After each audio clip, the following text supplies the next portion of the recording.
Prijatelj emisije Merkur osiguranje. Osiguravamo najvrednije. Osiguravamo život.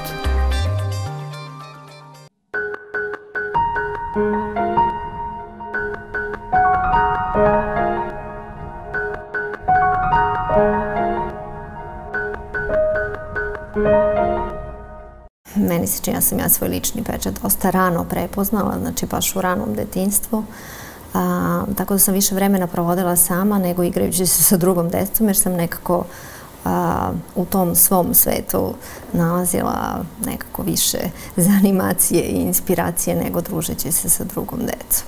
Dešavalo se da roditelji ne mogu satima da me pronađu. Uglavnom su prvo zaboravljali na mene, a kada se sete, onda su shvatili da me satima nisu videli. I uglavnom su me pronalazili na istom mestu, potpuno okupiranu nekakvim mojim mislima i nekakvim mojim igrama. I meni se čini da sam ja tu u stvari već bila u kontaktu sa nečim što je možda kasnije postalo i moje profesionalno zanimanje, a to je da se u stvari bavim nekim svetom ideja. I recimo u ovoj poslednjoj predstavi koju sam radila, Uspavana lepotica, znači to je jedna bajka koja je bila moja omiljena bajka u detinjstvu. Uopšte, jako sam voljela bajke. I u stvari sam se baš trudila da prizovem taj svet i da oživim taj svet iz svog detinjstva, a ne toliko da se uklapam u neke sad trenutne trendove. Mislim da predstava ima uspeha baš zbog tome. Ne bih mogla da podnesem da na sceni vidim neki kostim koji nije moj. U stvari doživim gotovo fizički bol gledajući nešto što nisam ja, jer mislim da je to jako bitno da ono što sam ja i ono što je nekakav moj svet, da je to u stvari smisao bavljanja umetnošću. Jednostavno, kao što slikar ne bi mogao da slika po narudžbini ili da mu neko drugi daje instrukcije kako da radi. Tako da mislim da je i kostimografija isto umetnost i da u stvari ta vrsta individualnosti mora da bude prisutna i ona je deo tog posla. Predstava Bure Baruta, koja je jedan potpuno realistični tekst, moglo bi se reći hiperrealistični, fragmentarna dramaturgija i u stvari gotovo jedan filmski kostim. U dogovoru sa rediteljem Unkovskim sam odlučila da to pomerim u neke 40.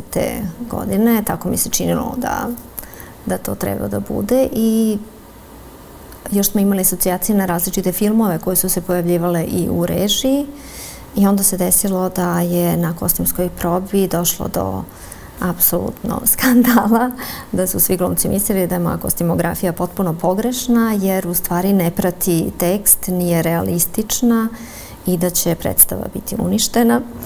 Da bi u stvari na kraju se desilo to da jednostavno, mislim da je to i u scenografiji, u kostimografiji, kostim i scena ne moraju na tako bukvalan i pravolinijski način da prate ono što tekst nudi. Tako da se u stvari baš i u toj predstavi desilo da je njen kvalitet bio u tome što je kostim bio stilizovan, što nije bio u vremenu 90-ih, već u nekom vremenu, recimo, polovine 20. veka. Neko sam imala sreće da radim sa rediteljima koji su to prepoznavali i koji su me u stvari podsticali da ja u stvari to što sam ja nekako da se ne menjam, već naprotiv da predstave liče na mene. I evo baš i Jovan Ćirilov negdje napisao u nekom mom katalogu da često gledajući predstavu bez gledanja u katalog zna da su kostimi moji, znači prepoznaje neki moj rukopis.